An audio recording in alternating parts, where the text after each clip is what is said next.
जय हिंद दोस्तों। स्वागत है आपका हमारे YouTube चैनल ज्ञान आरबीएल में। दोस्तों आज हम बात करेंगे कि आपके जो यूपीएसआई का पेपर हुआ है दोस्तों 5 सितंबर को। ठीक है, 5 सितंबर को दोस्तों यूपीएसआई मृतक आश्रित का पेपर हुआ है दोस्तों, उसे हम सॉल्व करेंगे। आपको पता है कि 40-40 क्वेश्चन 4 पार्ट में आते हैं, जैसे कि आपको पता है कि आपके यूपीएसआई के पेपर भी लगे हुए हैं दोस्तों। ठीक है, अक्टूबर नवंबर में होने हैं, तो दोस्तों उसके लिए रामबाण सिद्ध होगा, क्योंकि आपको एक चीज पता चलेगा कि किस प्रकार के क्वेश्चन आपके एग्जाम में पूछे जाने वाले हैं। ठीक है दोस्तों, तो इसमें हम देखिए 40 क्वेश्चन हिंदी के पूरी तरह से सॉल्व करेंगे। ठीक है, पूरी तरह से उसको दोस्तों देखेंगे, एक एक क्वेश्चन देखेंगे, और ये क्वेश्चन पेपर जो है आपके आने वाले एग्जाम के लिए बहुत ही ज्यादा मतलब महत्वपूर्ण साबित हो सकता है दोस्तों। ठीक है, तो दोस्तों आपसे कहेंगे कि अगर आप, ठीक है दोस्तों, आप लोग हमें ज्वाइन कर लीजिएगा, क्योंकि हमने देखिए एक चीज़ और बताते हैं कि अगर आप संपूर्ण हिंदी पढ़ाते हैं उसकी दोस्तों हमने पूरी की पूरी मैराथन क्लास दे रखी है। 1-2 वीडियो में हमने पूरा हिंदी पढ़ा दिया, उसका लिंक भी हम नीचे देंगे,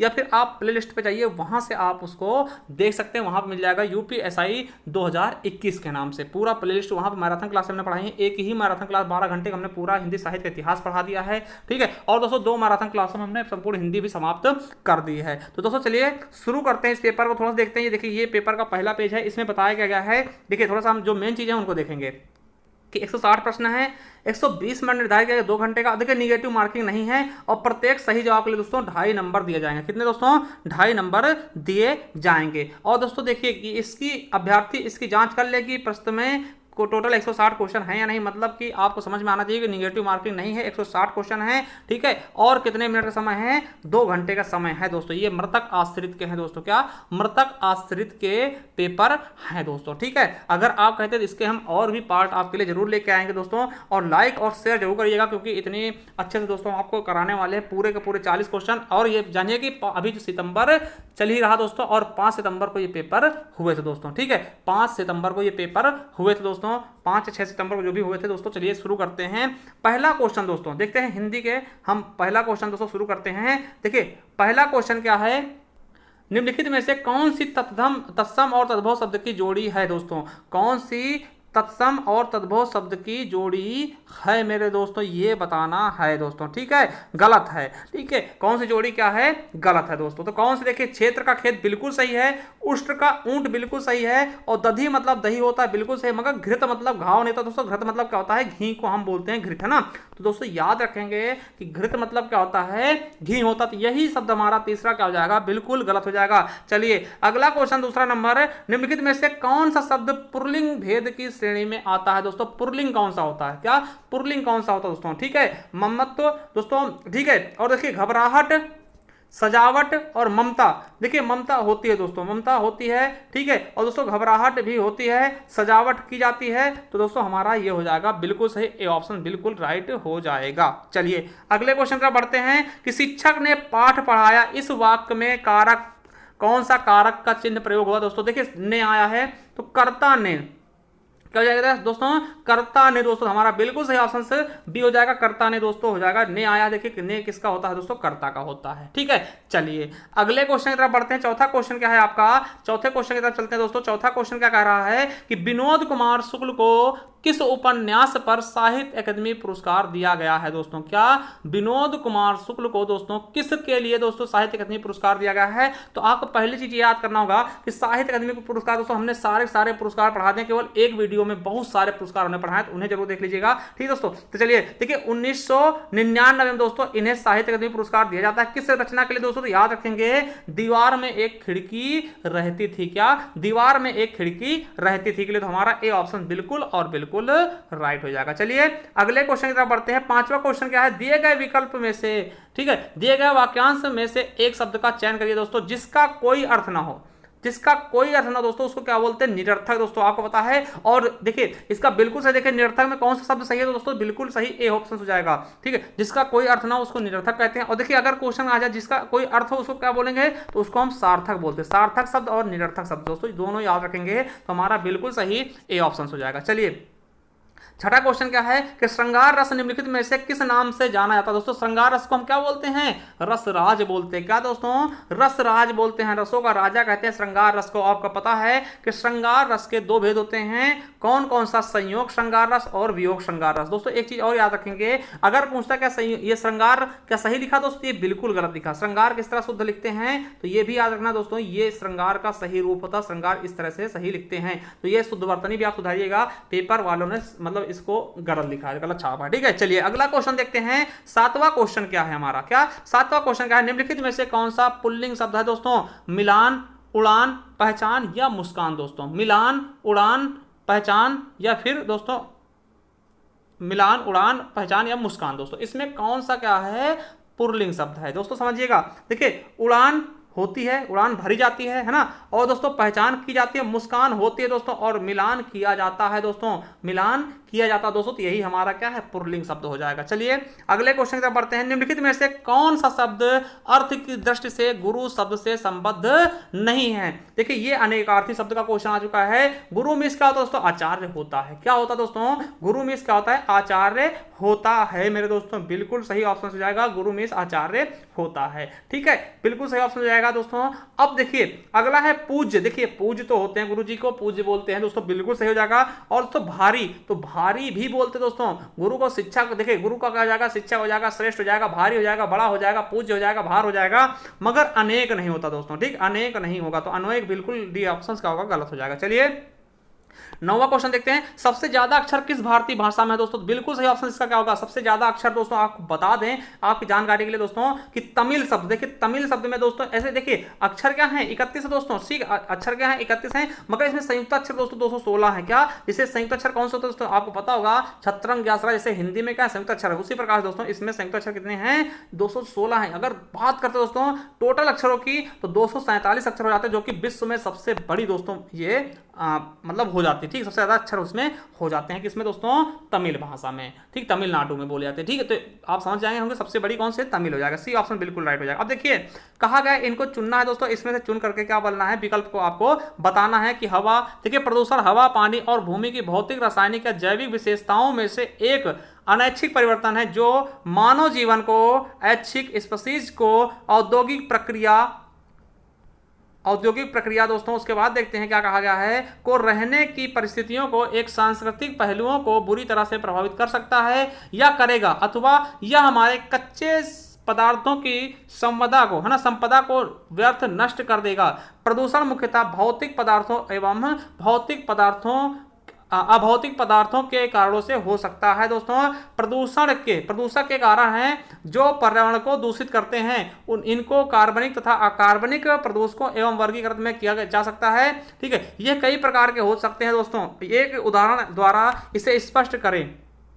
मान लीजिए एक कागज और पल्प का उद्योग है, इस उद्योग के औद्योगिक अवशिष्ट के द्वारा प्रदूषण होता है दोस्तों। ऐसी स्थिति में दोषी है अकार्बनिक प्रदूषक जैसे सल्फाइड, क्या, सल्फाइड, रंग काटने वाले तरल आदि। ठीक है, अकार्बनिक पदार्थ जैसे रेशे, किताब, लकड़ी, चीनी, कार्बनिक अम्ल जब प्रदूषित विघटनीकरण की प्रक्रिया में सक्रिय रूप से भाग लेते हैं तब प्रदूषण घटित होता है दोस्तों। चलिए अब देखिए इसमें आपको बताना है कि गद्यांश के अनुसार निम्नलिखित क्या प्रदूषण से प्रभावित नहीं होता दोस्तों। तो आपको बता दें हमारा जीवन होता ही होता है दोस्तों, है ना, और दोस्तों हमारा पर्यावरण होता है, औद्योगिक कार्य विधि है ना, तो दोस्तों प्रभावित नहीं होते दोस्तों। तो प्रभावित क्या नहीं होता दोस्तों, अब देखिए सब कुछ होता है, मगर दोस्तों आपको पता है कि इसका बिल्कुल सही ऑप्शन क्या हो जाएगा दोस्तों, आपको पता होना चाहिए इसमें आपका पर्यावरण के बारे में बताया गया है, और दोस्तों इसमें प्राकृतिक संसाधन के बारे में नहीं बताएगा दोस्तों। ठीक है, तो प्राकृतिक संसाधन के बारे में नहीं बताएगा दोस्तों। ठीक है,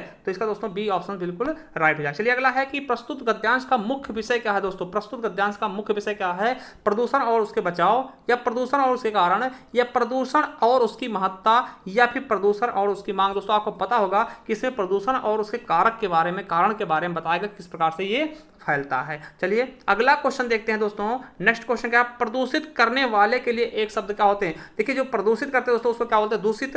ठीक है, या फिर प्रदूषक, या फिर कार्बनिक या अकार्बनिक। दोस्तों जो प्रदूषित करते हैं दोस्तों उनको हम क्या बोलते हैं, प्रदूषक, है ना। चलिए अगला क्वेश्चन क्या है, 13 नंबर, गद्यांश के अनुसार उद्योग की मुख्य मुख्यतः किस चीज से प्रदूषण का जन्म होता है दोस्तों? आपको पता होगा कि उद्योग से बने वस्तुओं से, या उद्योग से निकले अवशिष्टों से, या फिर उद्योग में वह व्यवहारत अवशिष्टों से, या उद्योग के आसपास जमे अवशिष्टों। दोस्तों आपको पता होना चाहिए उद्योग से निकले अपशिष्टों से। इसको आप उसमें देख भी सकते हैं दोस्तों, आपके उसमें गद्यांश में दिया। अगला है कि गद्यांश के अनुसार कागज और पल्प उद्योग में विघटनीकरण की प्रक्रिया में किसके सक्रिय रूप से भाग लेने से प्रदूषण का जन्म होता है दोस्तों? तो आपको पता होगा दोस्तों किसका?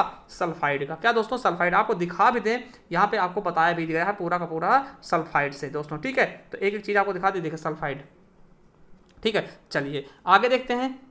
तो दोस्तों बिल्कुल सही ऑप्शन हो जाएगा सल्फाइड। चलिए 15 नंबर क्वेश्चन देखते हैं। 15वां नंबर क्वेश्चन क्या है हमारा? देखिए अगला है कि निम्नलिखित भाषा और उसकी बोली के जोड़ों में से कौन सा जोड़ा सही है दोस्तों? कौन सा जोड़ा सही है? बांग्ला, झरबा और उड़िया, संबलपुरी, नेपाली, राजबंगशी या फिर असमिया डोटाल। दोस्तों आपको बता दें इसमें कौन सा सही है दोस्तों? उड़िया क्या है? संबलपुरी दोस्तों, यही आपका सही है दोस्तों। उसकी देखिए उड़िया क्या है? उड़िया के आसपास की बोली है संबलपुरी दोस्तों, ये आपकी बिल्कुल सही हो जाएगी, ठीक है। तो बी ऑप्शन बिल्कुल राइट हो जाएगा। चलिए 16 नंबर क्वेश्चन देखते हैं। 16 नंबर क्या कहा गया है? निम्नलिखित में से किस उपन्यासकार को साहित्य अकादमी पुरस्कार नहीं मिला है दोस्तों?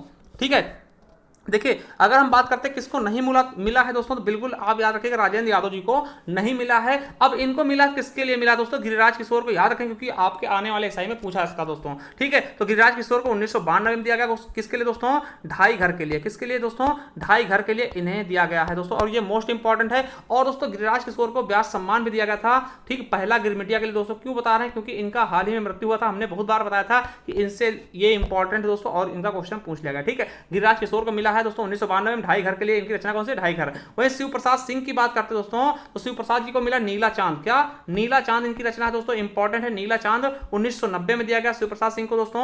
और वहीं कृष्णा सोबती दिया गया दोस्तों 1980 में जिंदगी नामा के लिए दोस्तों। किसके लिए? जिंदगी नामा के लिए। तो याद रखेंगे गिरिराज किशोर को 1992 में ढाई घर के लिए, और 1900 दोस्तों किस 90 में दोस्तों नीला चांद के लिए शिव प्रसाद को, और दोस्तों याद रखिएगा कृष्णा सोबती को 1980 में दोस्तों किसके लिए? जिंदगी नामा के लिए, ठीक है। चलिए, और कृष्णा सोबती दोस्तों व्यास सम्मान भी मिल चुका है, और दोस्तों ज्ञानपीठ पुरस्कार भी मिल चुका है दोस्तों, याद रखेंगे। चलिए आगे देखते हैं। अशोक के फूल निबंध के लेखक कौन है दोस्तों? अशोक के फूल निबंध के लेखक कौन है दोस्तों? तो बिल्कुल सही ऑप्शन का हो जाएगा हमारा डी नंबर, हजारी प्रसाद द्विवेदी जी। चलिए अगले क्वेश्चन की पढ़ते हैं। 18 नंबर क्वेश्चन क्या है? ज्ञानपीठ पुरस्कार निम्नलिखित में से किस भाषा में की रचना के लिए दिया जाता है दोस्तों? तो किस भाषा की रचना के लिए दिया जाता है दोस्तों? आपको पता होना चाहिए जो ज्ञानपीठ है दोस्तों, ठीक है, वो दोस्तों संविधान के 8वीं अनुसूची में शामिल सभी भाषाओं के लिए, और दोस्तों आपको पता होगा कि अंग्रेजी भाषा के लिए भी दिया गया दोस्तों। तो इस पे आप लोग क्या कर सकते हैं दोस्तों? ऑब्जेक्शन कर सकते हैं दोस्तों, ठीक है, ऑब्जेक्शन कर सकते हैं। वैसे माना दोस्तों यही जाएगा, क्योंकि ये तो भैया मेन चीज है, आपको पता है कि 22 भाषाओं के लिए दिया जाता है। इसके अलावा दोस्तों अरविंद घोष को दोस्तों, आपको पता होगा अरविंद घोष को दोस्तों ये इस बार दिया गया था, है ना, 2018 का अंग्रेजी में दिया गया था, ठीक है, याद रखेंगे। तो दोस्तों हमारा डी ऑप्शन बिल्कुल राइट हो जाएगा। चलिए अगले क्वेश्चन की तरफ बढ़ते हैं। नेक्स्ट क्वेश्चन क्या है? किसी शब्द से पूर्व जुड़ने वाले वाक्यांश को व्याकरणिक भाषा में क्या कहते हैं दोस्तों? तो आपको पता है जो शब्द के पहले लगते हैं उनको हम उपसर्ग बोलते हैं, और जो पीछे लगेंगे उनको हम क्या बोलेंगे? प्रत्यय। देखिए जैसे जय है दोस्तों, जय है, अब इसमें उपसर्ग क्या लग जाएगा? परा, तो पराजय दोस्तों, ठीक है। तो ये परा क्या होगा? उपसर्ग होगा जो पहले लगता है, ठीक है। चलिए 20वां क्वेश्चन क्या है कि निम्नलिखित में से कौन सा शब्द स्त्रीलिंग भेद की श्रेणी में आता है दोस्तों? स्त्रीलिंग क्या होगा दोस्तों? हलवा, ठीक है, हलवा हो गया, जाड़ा हो गया, सभा हो गया, या फिर बल्ला हो गया मेरे दोस्तों। तो बिल्कुल सही ऑप्शन क्या हो जाएगा दोस्तों? देखिए हलवा बनाया जाता है दोस्तों, खाया जाता है, जाड़ा होता है ना, सभा बुलाई जाती है ना, सभा बुलाई जाती है दोस्तों, बल्ला होता है दोस्तों। तो हमारा सी ऑप्शन बिल्कुल राइट हो जाएगा। चलिए 21 नंबर, निम्नलिखित में से तत्सम शब्द कौन सा? देखिए हरा तो तत्सम है नहीं, लहसुन है नहीं दोस्तों, ठीक है, और दोस्तों देखते हैं रोटी है नहीं दोस्तों, और सूर्य, तो दोस्तों सूर्य हो जाएगा, ये तत्सम लग रहा है। चलिए अगला क्वेश्चन है कि निम्नलिखित में से झांसी की रानी कविता के रचयिता कौन? देखिए श्याम नारायण पांडे मत लगा दीजिएगा, कविता के बारे में पूछा गया दोस्तों। झांसी रानी जो कविता है, बुंदेले हर बोलो के मुंह हमने सुनी कहानी थी दोस्तों, ये सुभद्रा कुमारी चौहान जी की है दोस्तों। किसकी है? सुभद्रा कुमारी चौहान जी की है दोस्तों, याद रखेंगे, हमारा बिल्कुल सही ऑप्शन। देखिए माखनलाल चतुर्वेदी क्या बोलते हैं? एक भारतीय आत्मा महादेवी वर्मा को आधुनिक की मीरा कहते हैं दोस्तों, ठीक है। चलिए अगला क्वेश्चन, काली घटा का घमंड घटा दोस्तों, अभी इसको हमने कुछ ही समय पहले बताया भी था कि काली घटा, देखिए घटा शब्द 2 बार आया है, ठीक। एक घटा का अर्थ क्या है दोस्तों? काली घटा यानी काले बादल, और दूसरी घटा का अर्थ होता है कम होना। तो देखिए काले जो बादल उनका घमंड क्या होगा, कम हो गया, यानी कि एक ही शब्द जब एक से अधिक बार आए उनके अर्थ अलग अलग हो दोस्तों, वहां पे यमक अलंकार हो जाता है। क्या दोस्तों, यमक अलंकार हो जाता है। बिल्कुल अच्छे से याद रखेंगे। चलिए अगला क्वेश्चन, मुकेश पत्र लिखता। देखिए मुकेश पत्र लिखा, मुकेश का दोस्तों करता है और करता दोस्तों इसमें है, ठीक है, मुकेश पत्र लिखता दोस्तों करता है, तो ये क्या हो जाएगा आपका कृत्यवाच्य। अभी देखिए इसका हम कर्मवाच्य बना देते हैं कि मुकेश द्वारा पत्र लिखा जाता है ना, मुकेश द्वारा पत्र लिखा जाता है, इसका क्या हो जाता है, कर्मवाच्य हो जाता है ना। और या फिर मुकेश से पत्र नहीं लिखा जा सका तो ये हो जाता है भाववाच्य। तो तीनों हमने बता दिया। यहाँ पे करता है दोस्तों, है ना। और देखिए कर्मवाच्य कैसे पहचान सकते हैं, जहां पे से आ जाएगा दोस्तों बीच में और के द्वारा आ जाएगा, वो कर्मवाच्य होता है दोस्तों, ठीक है। और भाववाच्य में जाता है निगेटिव होता है, नहीं होता है। और दोस्तों क्रिया क्या होती है, वो हमेशा हमेशा पुल्लिंग होगी, ठीक है। आपको मैराथन क्लास देख लीजिएगा, हर एक चीज आपकी खत्म हो जाएगी जो दिक्कतें हैं, ठीक है। चलिए अगला क्वेश्चन आपके लिए 25 नंबर, हिंदी व्याकरण के में कारक के कुल भेद कितने हैं दोस्तों, आपको पता होगा। कर्ता ने कर्म को करण से संप्रदान के लिए अपादान से अलग होना, है ना, संबोधन, और दोस्तों सब मिला के कितने हो जाएंगे, टोटल 8 हो जाएंगे कारक, ठीक है। चलिए ये तो आपको पता ही होगा। अगला है मुहावरा, ईश्वर को प्यारा होना, ना ईश्वर को प्यारे हो गए बेचारे, यानी कि मर गए। क्या हो जाएगा दोस्तों, ईश्वर को प्यारे होना मतलब मर गए, ठीक है। चलिए अगला क्वेश्चन आपके लिए, वह पढ़ रहा होगा दोस्तों, मोस्ट इंपॉर्टेंट है दोस्तों, पढ़ रहा होगा। ये देखिए काल का क्वेश्चन आ गया और बिल्कुल काल है दोस्तों, वह पढ़ रहा होगा। अब देखिए लोग ये गा गीजिए समझ के अब ढूंढ रहे होंगे भविष्य काल कहाँ होगा दोस्तों, भविष्य काल नहीं है ये है क्या, तो आपको बता दें क्या है दोस्तों, संभाव्य हो जाएगा, बिल्कुल हो जाएगा, संभाव्य वर्तमान हो जाएगा, बिल्कुल सही ऑप्शन से। देखिए सामान्य वर्तमान में क्या होता है, ता है ती है, क्या है, ता है, जैसे वह जाता है, सामान्य वर्तमान काल होगा, वह जाती है, ता है ती है ते हैं, ऐसे शब्द आएंगे, सामान्य वर्तमान हो जाएगा। पूर्ण वर्तमान का होता है जहां पूरा हो जाए, मतलब वो खाना खा चुका है, तो का है, की है, के है, वो जा चुकी है ना, तो दोस्तों ये का है, की है, के हैं, ऐसे आएंगे, पूर्ण वर्तमान हो जाएगा। संदिग्ध में क्या होता है दोस्तों, ता होगा, वह जाता होगा, संदिग्ध है ना, वह जाता होगा, ता होगा, ती होगी, ते होंगे, तो संदिग्ध में आएंगे। और दोस्तों संभाव्य में क्या होता है, गागी गे, है ना, रहा होगा, रही होगे, रहे होंगे, ऐसे सेंटेंस आएंगे, संभाव्य वर्तमान का हो जाएगा हमारा डी ऑप्शन, बिल्कुल राइट हो जाएगा। चलिए अगले क्वेश्चन की तरफ चलते हैं, किन दो छंदों के योग से कुंडलियां बनती हैं दोस्तों, किन दो छंदों के योग से दोस्तों कुंडलियां बनती हैं दोस्तों। तो दोस्तों बिल्कुल याद रखेंगे कि दोस्तों दोहा और रोला कहाँ है दोस्तों, हमारा सी ऑप्शन बिल्कुल होगा। देखिए कुंडलियां डी आर यानी डॉक्टर, जिसको डॉक्टर कैसे लिखते हैं, डी आर, याद रखेंगे डी आर, ठीक है। तो डी से दोहा, आर से रोला, डी आर मिलकर क्या बनाएंगे, कुंडलियां बनाएंगे। और दोस्तों कुंडलियों खास बात क्या होती है, ये जिस शब्द से शुरू होगा उसी शब्द से इसका अंत होता है दोस्तों, क्या, जिस शब्द से शुरू होगा और उसी शब्द से क्या होगा दोस्तों, इसका अंत होता है दोस्तों, ठीक है। तो याद रखेंगे दोस्तों, कुंडलियां हो जाएगा दोस्तों। और देखिए आरयू, रोला उलाला किससे मिलकर बनता है दोस्तों, छप्पे किससे मिलकर बनता है, छप्पे दोस्तों, रोला और उलाला। दोस्तों एक चीज बता दें आपको, कुंडलियां और उलाला, रोला दोस्तों, सॉरी, कुंडलियां और छप्पे दोस्तों ऐसे छंद है जिनमें 6 चरण होते हैं, ठीक है। तो याद रखेंगे हमारा सी ऑप्शन बिल्कुल राइट हो जाएगा। चलिए अगला क्वेश्चन क्या है दोस्तों, 29 नंबर क्वेश्चन की तरफ चलते हैं। 29 क्वेश्चन क्या है, निम्नलिखित में से प्रेरणार्थक क्रिया भेद है। देखिए प्रेरणार्थक क्या होता है, जब कोई चीज किसी करवाया जाए। और दोस्तों हमने बताया था कि आना जोड़ के दोस्तों प्रथम क्रिया बनाते हैं, प्रथम प्रेरणार्थक बनाते हैं, और वाना जोड़ के द्वितीय प्रेरणार्थक क्रिया बनाते हैं। देखिए हमने एक चीज और बताया था, जिनमें लास्ट, देखिए कोई भी क्रिया दे जाए उनके लास्ट वाले 2 अंक लीजिएगा, उनमें दोनों में बड़े आ की मात्रा हो तो वही होगी प्रेरणार्थक क्रिया दोस्तों। देखिए पीना यहाँ पे दोनों ले लिए लास्ट के, कराना दोस्तों यहाँ पे लिए, और खेलना और भूलना दोस्तों। देखिए यहाँ पे ला में दोस्तों बड़े आ की मात्रा नहीं, ये भी नहीं होगा, और खेलना में ला में बड़े आ की मात्रा नहीं दोस्तों, ये भी नहीं होगा। कराना देखिए ये बिल्कुल सही, ठीक, करना का कराना दोस्तों, यही प्रेरणा क्रिया हो जाए। कराना किसी और से करा रहे हो ना तो प्रेरणा दे रहे हो, ठीक है। चलिए अगला क्वेश्चन आपको देखते हैं दोस्तों, कि निम्नलिखित वाक्य, किस वाक्य में दोस्तों विराम चिन्ह का अशुद्ध प्रयोग हुआ है दोस्तों, ठीक है। विराम चिन्ह का अशुद्ध प्रयोग, पुत्र चिरंजीवी हो दोस्तों, बिल्कुल सही है, ठीक है। भूखा प्यासा व्यक्ति दोस्तों व्यक्ति है, बिल्कुल सही है। गोदान प्रेमचंद की रचना दोस्तों, बिल्कुल सही। तो हमारा बिल्कुल राइट कौन सा हो जाएगा, यही में क्या है, गलती है दोस्तों, ठीक है। चलिए अगला क्वेश्चन, मुझे आशा है कि वह परीक्षा में अनुत्तीर्ण होगा, ठीक है। मुझे आशा है दोस्तों, आशा नहीं होती दोस्तों, ठीक, आशा नहीं होती दोस्तों, ठीक है, आशा नहीं होती, इस तरह में आशा नहीं होती दोस्तों, ये बिल्कुल बी ऑप्शन राइट हो जाएगा, ठीक है। चलिए अगला क्वेश्चन देखते हैं, निहत्था में किस प्रकार का उपसर्ग प्रयुक्त होगा, तो दोस्तों नी हो जाएगा, नी धन हत्था, है ना, तो नी हो जाएगा दोस्तों, बिल्कुल सही। चलिए मोहन बाजार की ओर गया, तो की ओर दोस्तों ये क्या है, तो आपको पता होना चाहिए की ओर क्या है दोस्तों, अव्यय शब्द है। अव्यय क्या होते हैं, जो जिनमें लिंग वचन कारक के आधार पर कोई परिवर्तन नहीं होता, वो अव्यय शब्द कहलाते हैं। चलिए अगला क्वेश्चन है कि महेंद्र में कौन सा दोस्तों संधि विच्छेद क्या होगा दोस्तों, महेंद्र का संधि विच्छेद कौन सा सही है, तो महाधन इंद्र, महेंद्र दोस्तों, महाधन इंद्र दोस्तों, कौन सी, गुण संधि, क्या, गुण संधि, ठीक है। चलिए अगला क्वेश्चन आपका, कि निम्नलिखित में से खरा का क्या होता है, खरा खोटा कहे ना, खरा खोटा सुना देते, खरा क्या हो जाएगा, विलोम खोटा है। चलिए बिल्कुल सही ऑप्शन 35 हो गए। चलिए अगले क्वेश्चन की तरफ चलते हैं। 36 देखते हैं, कविता में कहने की आदत नहीं पर कह दूं, वर्तमान समाज बदल नहीं सकता, पूंजी से जुड़ा हुआ हृदय बदल नहीं सकता। उपरोक्त पंक्तियां किस कविता की हैं दोस्तों? तो किस कविता की हैं आपको बता दें, अंधेरे में की। किसकी दोस्तों?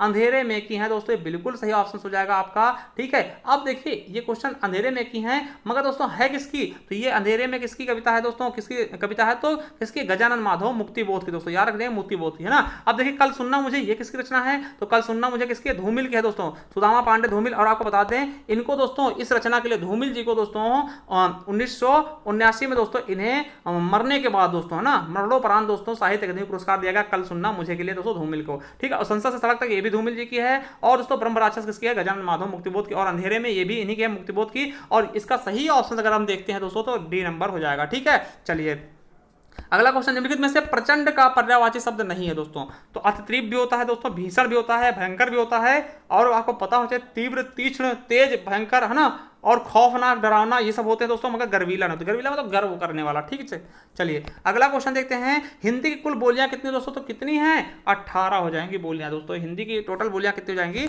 18 हो जाएंगी। ठीक है, चलिए अगला क्वेश्चन देखते हैं दोस्तों। नेक्स्ट क्वेश्चन क्या है आपका? देखिए वचन के संदर्भ में असत्य कथन कौन सा है? देखिए बहुधा द्रव्यवाचक संज्ञाओं का बहुवचन नहीं होता दोस्तों। देखिए बिल्कुल सही है कि इनका बहुवचन होता ही नहीं दोस्तों। बहुत देखिए आप द्रव्यवाचक संज्ञा का बहुवचन नहीं बना सकते। जैसे दूध का बहुवचन बनाइए, बनेगा? नहीं बनेगा। सोना का नहीं बनेगा। ठीक है, तो दोस्तों ये कह सकते हैं कि ये बिल्कुल सही है। अप्राण, लोग, दाम आदि का, है ना, दाम देते जाओ, लोग, है ना, बहुत से लोग, है ना। तो दोस्तों ये चीज आपको पता है, ये बहुवचन होते हैं, बिल्कुल सही होता है। और दोस्तों आदर सूचक संज्ञाओं का प्रयोग सदैव बहुवचन में, एक वचन में होता है दोस्तों। तो देखिए और भाववाचक संज्ञाओं का प्रयोग एक वचन होता है, बिल्कुल सही है दोस्तों। ये चीज देखिए ये गलत है, आपका डी नंबर गलत है। आपको पता है आदर सूचक संज्ञाओं का प्रयोग सदैव एक वचन में करते हैं दोस्तों, एक वचन में नहीं होता है। आपको पता होना चाहिए दोस्तों ये क्या होता है? बहुवचन में। जैसे पिताजी आ रहे हैं, पिताजी, समझिएगा, पिताजी आ रहे हैं। अब आपको पता है दोस्तों कि पिताजी क्या है दोस्तों? एक वचन है, मगर इनके साथ में बहुवचन का प्रयोग करते हैं। क्रिया कैसे लगाते हैं? बहुवचन का, क्योंकि दोस्तों जहां भी हम आदर सूचक का प्रयोग करते हैं तो वहां पर हम बहुवचन का प्रयोग कर लेते हैं। ठीक है, तो ये चीज आपको पता होना चाहिए। इसका डी ऑप्शन गलत हो जाएगा, यहाँ पे एक वचन की जगह बहुवचन होना चाहिए था। ठीक है, चलिए अगला क्वेश्चन देखते हैं कि प्रेम पथिक के लेखक कौन दोस्तों? प्रेम पथिक के लेखक कौन है? तो आपको इसका पता होना चाहिए कौन है दोस्तों? जयशंकर प्रसाद जी हैं दोस्तों। कौन है? जयशंकर प्रसाद जी हैं दोस्तों। इसका बिल्कुल और बिल्कुल सही ऑप्शन हो जाएगा दोस्तों। ठीक है, तो दोस्तों वीडियो कैसी लगी हमें जरूर बताइएगा। और आप अगर इसका दूसरा पार्ट चाहते हो दोस्तों, वीडियो को शेयर करिएगा। हम इसका दूसरा पार्ट भी लेके आएंगे दोस्तों, जीएस का, रीजनिंग का और मैथ का, जो भी आप कहेंगे बिल्कुल इसको सॉल्व कराएंगे दोस्तों। ठीक है, तो चलिए दोस्तों शेयर करिएगा वीडियो को और चैनल सब्सक्राइब कर लीजिएगा और प्लेलिस्ट में जाकर के पूरी हिंदी पढ़िएगा दोस्तों। और हमारी ई बुक भी है, अगर आप परचेज करना चाहते हैं तो हिंदी की ई बुक परचेज कर सकते हैं, जिनका हम लिंक दोस्तों डिस्क्रिप्शन में देंगे। वहाँ आप वीडियो देख करके उनके बारे में अच्छे से देख करके तभी लीजिएगा, ऐसे मत लीजिएगा दोस्तों। ठीक है, और आप टेलीग्राम चैनल ज्वाइन कर लीजिएगा जिसका नाम है ज्ञान RBL। देखिए वहाँ पे आपको ये हम PDF भी सेंड कर देंगे, ज्ञान RBL ऑफिशियल दोस्तों। यहाँ पर आप जाइएगा, यहाँ पे हम PDF भी इसकी डाल देंगे, वहाँ से आप PDF ही ले सकते हैं। चलिए थैंक यू, मिलते हैं नेक्स्ट वीडियो में। तब तक के लिए जय हिंद, जय भारत, वंदे मातरम।